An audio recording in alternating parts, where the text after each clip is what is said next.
베스도가 부임한 지 3일 후에 가이사랴에서 예루살렘으로 올라가니 대제사장들과 유대인 중 높은 사람이 바울을 고소하일세. 베스도의 호의로 바울을 예루살렘으로 옮기기를 청하니 이는 길에 매복하였다가 그를 죽이고자 함이더라. 베스도가 대답하여 바울이 가이사랴에 구류된 것과 자기도 멀지 않아 떠나갈 것을 말하고 또 이르되 너희 중 유력한 자들은 나와 함께 내려가서 그 사람에게 만일 옳지 아니한 일이 있거든 고발하라 하니라.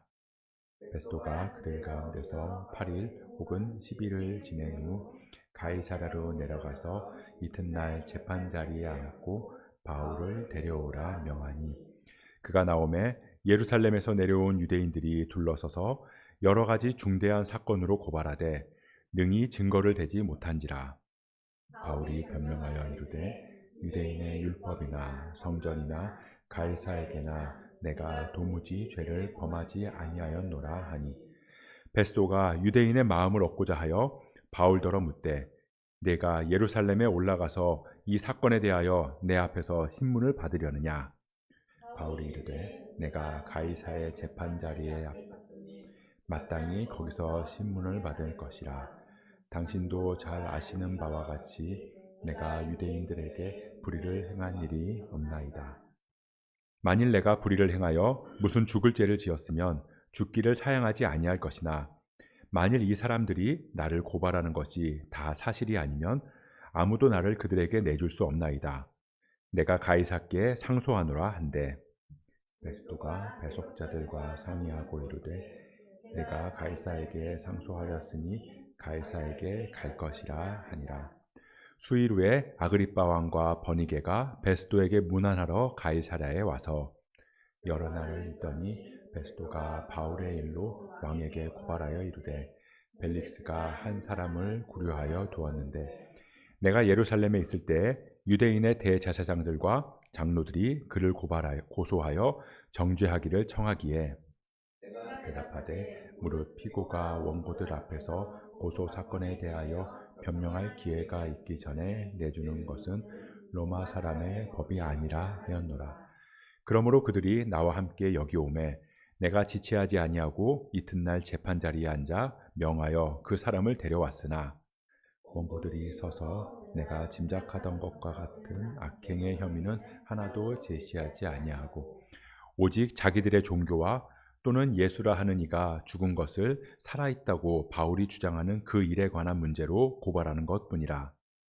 내가 이 일에 대하여 어떻게 심리하는지 몰라서 바울에게 묻되 예루살렘에 올라가서 이 일의 신문을 받으려느냐 한즉 바울은 황제의 판결을 받도록 자기를 지켜주기를 호소하므로 내가 그를 가이사에게 보내기까지 지켜두라 명하였노라 하니 아그리빠가 베스도에게 이르되 나도 이 사람의 말을 듣고자 하노라.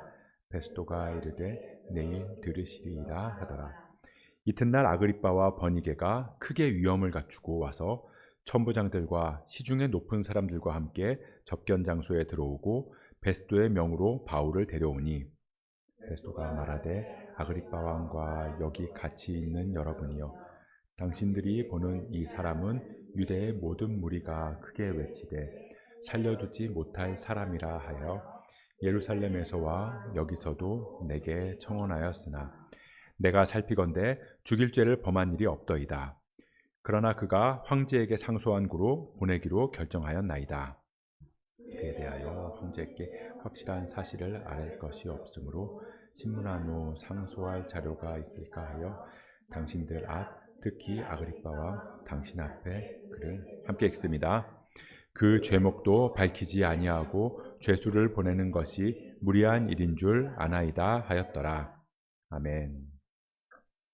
우리는 주변의 수많은 사람들과 연결이 되어 있습니다.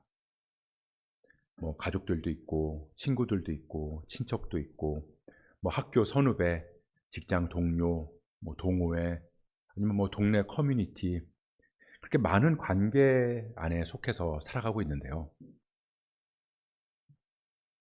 제가 조금은 예민한 질문을 드리려고 합니다. 여러분들이 많은 사람들을 만나고 또 그 안에서 관계 맺고 살아가고 있는데 여러분들이 교회에 다닌다, 내가 예수를 믿는다 라는 것을 그 관계 속에서 알고 있는 사람들이 얼마나 되나요?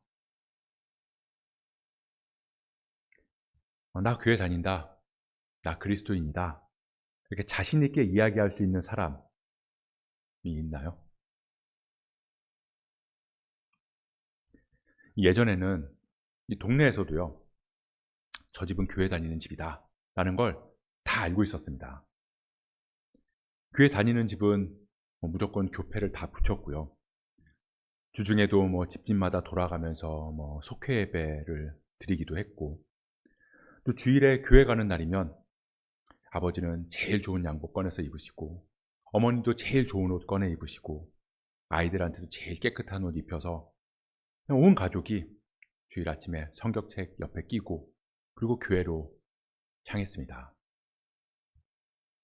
그리고 학교에서도 교회 다니는 친구들은 그냥 서로 자기 교회 자랑, 자기 교회 이야기를 아무렇지도 않게 했고요, 교회 안 다니는 친구한테 이번 주에 우리 교회에서 무슨 행사하니까 너 같이 가자, 이런 이야기가 별로 어렵지 않게 그렇게 나오곤 했죠.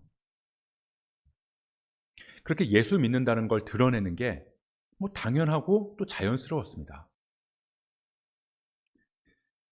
그런데 지금은 그렇지 않은 것 같아요. 교패도 잘 안 붙이고 하기도 하지만 몇 년을 같은 아파트에 살아도 저 집이 교회 다니는지 절에 다니는지 성당에 다니는지 그걸 알 수도 없고 또 궁금해하지도 않습니다. 학교에서는 아무리 절친이라고 해도 서로의 종교는 이 관심에서 벗어난 지 오래되는 것 같아요. 종교는 그저 개인 취향이나 기호식품같이 그렇게 여겨지게 되는 것 같습니다. 아니, 오히려 종교를 드러내는 게 조금 창피하고 민망하게 느끼는 것 같아요. 왜 그렇게 됐을까를 생각을 해보면요, 먼저는 내가 그리스도인이라는 걸 드러내는 순간 제약받는 게 많아지기 때문인 것 같아요. 행동도 조심해야 되고 말도 조심해야 되고, 부부싸움을 한번 해도 소리가 나면 온 동네에 다 알기 때문에 예수 믿는 집에서 싸운다, 이런 얘기 듣기 싫거든요. 또 내가 길을 지나가다가 운전을 하다가 욕을 하는 거 다른 사람이 들으면 또 안 되잖아요. 그래서 좋게 말하면 내가 실수함으로 인해서 예수님 이름에 먹칠하는 거를 하지 않기 위해서, 그렇게 예수님을 위해서 내가 예수 믿는 걸 드러내지 않는다라고 얘기할 수도 있습니다. 근데 진실은 내가 교회를 다닌다라는 말이 내 삶을 너무 올가매는 것 같아서, 내가 하고 싶은 대로 하면서 살 수 없기 때문인 경우가 많은 거죠. 너 교회 다닌다면서 그래도 돼? 이런 소리 듣기 싫고, 또 스스로도 죄책감이 들기 싫기 때문에 그래서 그런 이야기들을 잘 안 하게 되는 것 같습니다. 그리고 또 하나의 이유는요, 비슷한 맥락이지만 내 안에 들어온 이 복음이 내 삶에 크게 영향을 미치지 않기 때문인 거죠. 이 교회에 오면 교회에서는 복음이 중요하다, 복음이 제일이다, 복음만이 살 길이다, 그렇게 이야기를 하는데 막상 삶의 자리로 나가서 살아가다 보면 이 복음이 실생활에 아무런 의미가 없다고 느껴지거든요. 주님 한 분만으로 만족한다고 교회에서는 찬양하고 눈물도 흘리는데 막상 학교에서는, 또 직장에서는, 또 사람들 사이에서는 주님 한 분만으로 만족하는 건 고사하고 주님 없어도 아무 문제 없이 잘 살 수 있다라는 겁니다. 그러니 굳이 교회 밖에서 이 복음을 이야기할 이유를 느끼지 못하는 거예요. 교회 다니고 예수 믿는다는 이야기를 하는 게 아무런 의미가 없다라고 느껴지는 거죠. 그래서 사람들이 점점 교회 다니고 예수 믿는다는 걸 드러내지도 않고 이야기하지도 않게 되는 게 아닌가라는 생각이 듭니다. 우리가 지난 시간까지 이야기를 한번 이렇게 정리를 해보면요, 바울이 예루살렘으로 갔어요. 사람들이 너 예루살렘 가면 잡힌다, 너 가면은 죽을 수도 있다라고 이야기했지만, 이 바울은 이게 하나님의 뜻이다라고 이야기하면서 예루살렘으로 향했습니다. 그렇게 예루살렘에 도착했는데 아니나 다를까 정말로 유대인들이 바울을 죽이려고 잡고 고소를 하고, 그리고 이 바울을 죽일 계략들을 막 세워나가요. 그래서 바울이 결국 가이사랴로 호송이 돼서 이 벨릭스 총독 앞에서 신문을 받게 됩니다.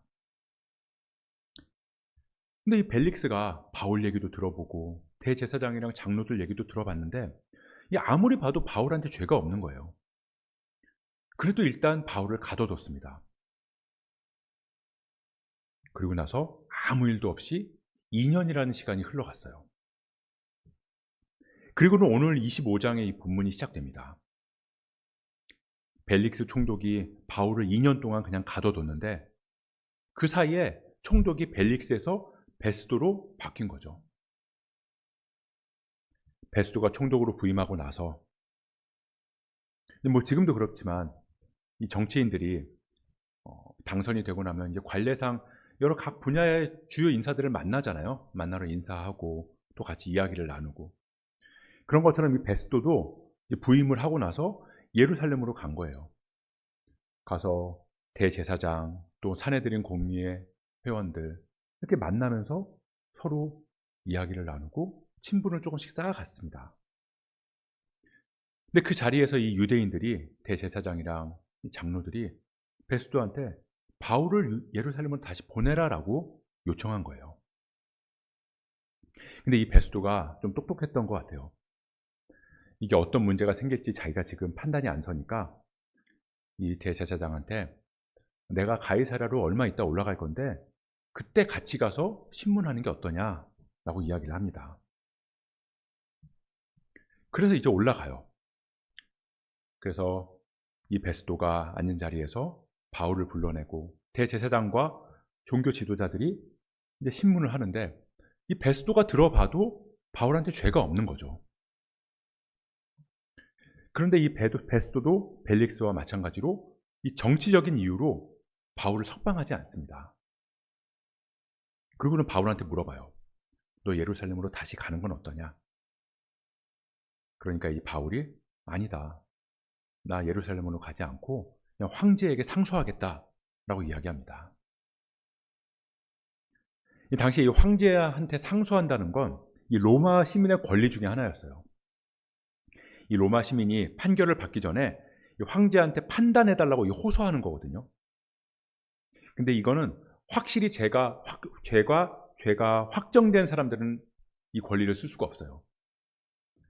판단의 여지가 있는 사건, 그것은 이 사람이 황제에게 상소한다라고 이야기하면 황제가 그것을 판단하는 그런 일들이 있었다라는 겁니다. 이제 그렇게 바울이 황제에게 상소를 한다고 이야기하니까 이 베스도가 이제 조금 귀찮아진 거죠.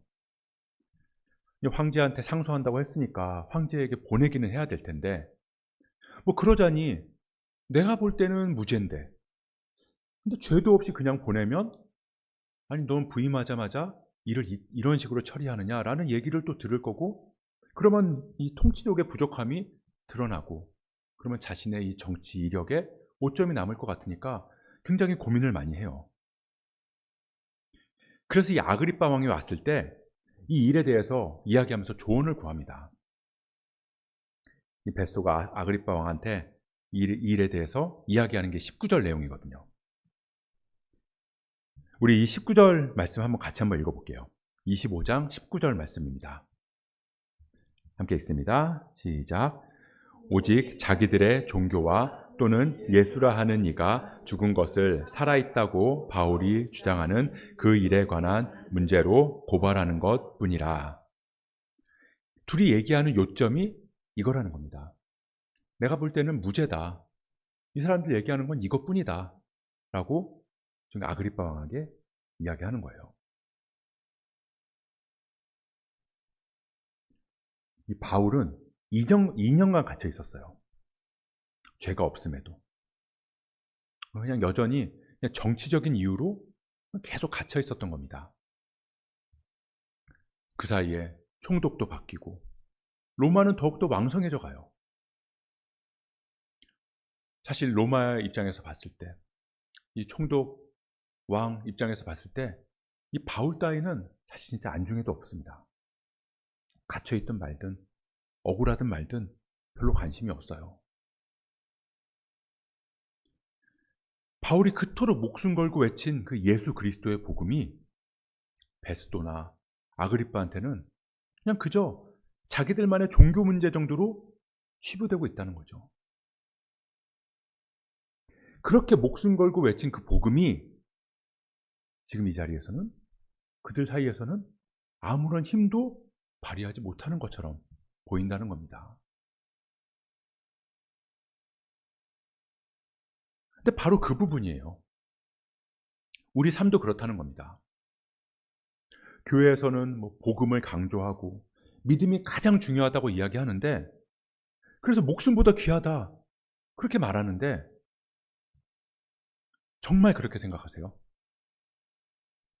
정말로 복음이 삶에 있어서 가장 중요하고 목숨보다 귀하다라고 생각하고 있느냐라는 겁니다. 세상에 나가면 우리가 그토록 소중하다고 하는 그 복음을 그저 자기들끼리의 종교 문제 정도로 치부하고 있어요. 그리고 우리 역시도 이 현실의 눈으로 보면 먹고 사는 데 있어서 복음은 아무런 존재감이 없는 것처럼 느껴진다는 겁니다. 그러니 정말로 복음을 가장 중요하게 생각하고 있느냐라는 거죠. 학교에서, 일터에서, 거래처 사람들이랑, 커뮤니티 안에서 자신 있게 복음이 가장 중요하다, 그리스도가 가장 중요하다라고 말하는 게 가능하냐는 거예요.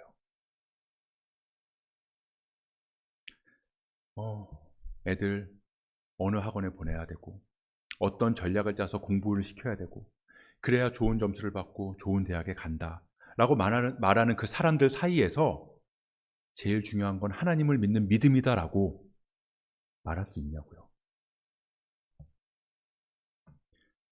어느 동네에 있는 아파트를 사야 되고 어느 지역에 있는 땅을 사야 된다고 말하는 사람들 사이에서 하나님께서 입히시고 먹이신다, 그 말을 할 수 있냐라는 겁니다. 쉽지 않다는 거예요. 마음으로는 알죠. 복음이 가장 중요하다는 거 우리가 마음으로는 알아요. 하지만 삶에서는 그저 종교적인 신념일 뿐입니다.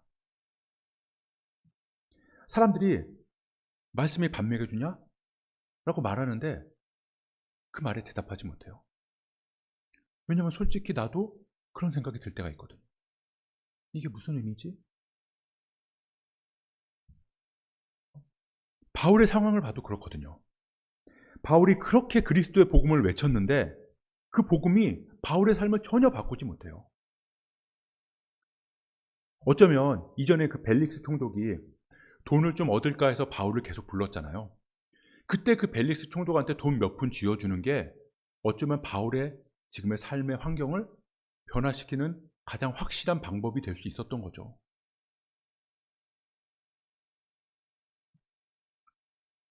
하나님의 말씀은, 복음은 살아있고 활력 있어서 좌우의 날선 어떤 것보다도 예리하다고 하는데 정작 세상에서 복음은 전혀 타격감이 없어 보입니다.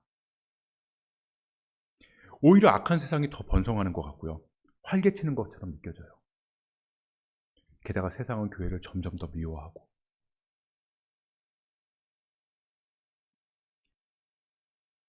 그래서 복음은 그저 일주일에 한 번, 주일날 하루 꺼내서 보는, 꺼내 먹는, 있어도 그만인 없어도 그만인 그냥 영양제 같은 존재가 되어버린 거죠.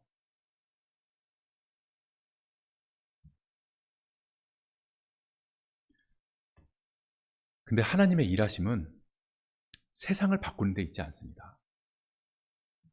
복음은 세상을 뒤집어 엎는 힘이 아니에요. 이 마태복음 5장에서 7장에 이 산상수훈의 말씀이 있는데요. 그 중에서 6장을 보면 예수님께서 제자들한테 이렇게 이야기를 합니다. 우리 그 말씀 한번 같이 보도록 할게요. 마태복음 6장 31절에서 33절 말씀입니다. 함께 읽겠습니다. 시작. 그러므로 염려하여 이르기를 무엇을 먹을까? 이는 다 이방인들이 구하는 것이라. 너희 하늘 아버지께서 이 모든 것이 너희에게 있어야 할 줄을 아시느니라. 그런즉 너희는 먼저 그의 나라와 그의 의를 구하라. 그리하면 이 모든 것을 너희에게 더하시리라. 아멘. 야, 공중의 새를 봐라. 심지도 않고 거두지도 않는데 하나님이 기르시지 않니? 들의 백합화를 봐라. 수고도 안 하고 길쌈도 안 하는데 자라나지 않니? 그러니까 너희는 무엇을 먹을까, 무엇을 입을까, 무엇을 마실까 염려하지 마라. 너희는 먼저 하나님 나라를 구해라. 그러면 이 모든 것을 너희에게 더하실 거다. 근데 우리는 이 말씀에서 어디에 포인트를 두냐면요. 앞에 말씀은 작게 읽다가 이 모든 것을 너희에게 더하시리라. 여기에 액센트를 둬요. 야, 복음이 있으면, 예수 믿으면 모든 것을 다 주신대. 이 모든 것을 다 더해 주신대. 그게 복음의 능력이야 라고 생각한다고요. 근데 그게 아닙니다. 예수님은 걱정하고 염려하는 삶을 이야기하고 계세요. 그 말은 예수를 믿어도 이런 걱정과 염려가 사라지는 게 아니라는 거예요. 복음을 붙들면, 말씀을 의지하면 너희는 세상 사람들이랑 전혀 다른 삶을 살아가게 될 거다 라고 하지 않으신다는 겁니다. 예수를 믿어도요, 복음을 붙들어도 여전히 오늘 뭐 먹지? 내일 무슨 옷 입지? 이 문제 어떻게 처리하지? 이런 고민 사라지지 않는다고. 그래서 생각하는 거예요. 예수 믿으나 안 믿으나 똑같잖아. 복음? 그 별거 있나? 아무것도 해주는 게 없네. 야, 복음이 있는 사람과 없는 사람과 다른 게 있으면 얘기해봐.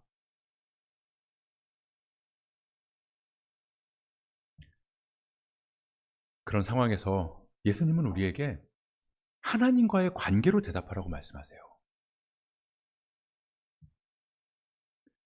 이 바울은 지금 그저 갇혀 있을 뿐입니다. 그 사이에 세상은 아무 일 없다는 듯이 잘 돌아가고 있어요. 이 로마도요, 이 바울이 전하는 복음이 엄청 위험한 거니까 이 사람 절대 풀어주면 안 된다. 그렇게 생각하지 않았다고요. 그냥 별거 아닌 일, 그냥 성가신 일, 지들끼리 싸우는 이 별 볼 일 없는 이야기라고 생각했다는 거죠. 근데 세상은 교회를, 또 그리스도인을 그렇게 바라봅니다. 그냥 지들끼리 모여서 좋다고 북치고 장구치는 거 아니냐. 근데 안타까운 건요, 교회를 다니는 우리도 그렇게 생각할 때가 있다는 거죠. 우리가 예수 믿고 복음을 붙들고 살아가면서도 때로는 이게 무슨 의미가 있나? 이게 내 삶에서 도대체 무슨 소용이 있나? 이런 생각이 들 때가 있다고요.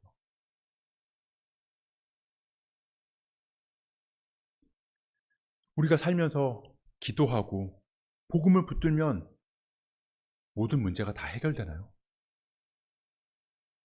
그렇지 않아요. 그럼 그렇다고 해서 복음이 힘이 없는 건가요? 그건 더더욱 아닙니다. 예수님께서 직접 보여주셨잖아요. 우리는 살아도 승리하고요, 죽어도 승리할 수 있다는 것을 예수님이 직접 보여주셨어요. 우리는 성공해서도 승리할 수 있고요, 망해서도 승리할 수 있어요. 잘 나갈 때도 하나님께 영광 돌릴 수 있고요, 주춤할 때도 하나님께 영광 돌릴 수 있습니다. 바울이 지금 감옥에 갇혀 있다고 하나님의 뜻이 이루어지지 않는 게 아니고 복음이 힘없이 주저앉는 것도 아니에요. 여전히 바울은 감옥에 갇혀 있고 여전히 세상은 기세등등하고 아무것도 바뀌는 게 없고 아무것도 변하는 게 없어서 복음이 무너지고 복음이 지는 것 같아 보이지만, 바울이 그렇게 초라하게 갇혀 있는 그 감옥에서의 시간 동안 하나님은 하나님의 뜻을 이루시면서 승리하면서 나아가고 계신다는 겁니다. 왜냐하면 복음을 붙들고 하나님과 동행하는 것 그 자체로 승리이기 때문이에요. 근데 그 결과가 어떤 때는 이기는 걸로 나타나기도 하고 어떤 때는 지는 모습으로 나타나기도 해요. 그래서 하나님과 동행하면 결과가 어떻든 둘 다 승리한 겁니다. 모습만 다를 뿐이죠. 이 바울의 승리, 무죄 판결받아서 석방되고 종교 지도자들이 무고죄로 처벌받는 거, 그게 바울의 승리가 아니에요. 아무도 몰라주는 이 감옥에 있을지라도, 그래서 오해받고 핍박받고 있을지라도 여전히 하나님과 동행하고 그 길에서 하나님께서 인도하심을 붙들고 나아가는 삶, 그것이 승리입니다. 디모데후서에서 바울이 이렇게 고백을 해요. 나는 선한 싸움을 싸우고 나의 달려갈 길을 마치고 믿음을 지켰으니 이제 후로는 나를 위하여 의의 면류관이 예비되었다. 나의 달려갈 길, 세상에 보잘것없다고 여기는 그 복음이지만 주님과 함께 달려감으로 의의 면류관, 승리의 기쁨이 주어졌다라고 고백하고 있습니다. 예수님과 동행하는 것 자체가 복음의 능력이고 우리가 누릴 승리예요.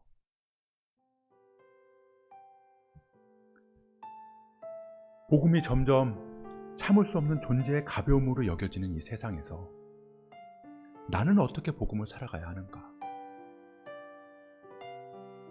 그 대답이 우리 삶으로 드러나기를 주님께서는 바라고 계십니다. 우리 마지막으로 이 로마서 1장 16절 17절 말씀 같이 한번 고백하도록 하겠습니다. 함께 고백합니다. 시작.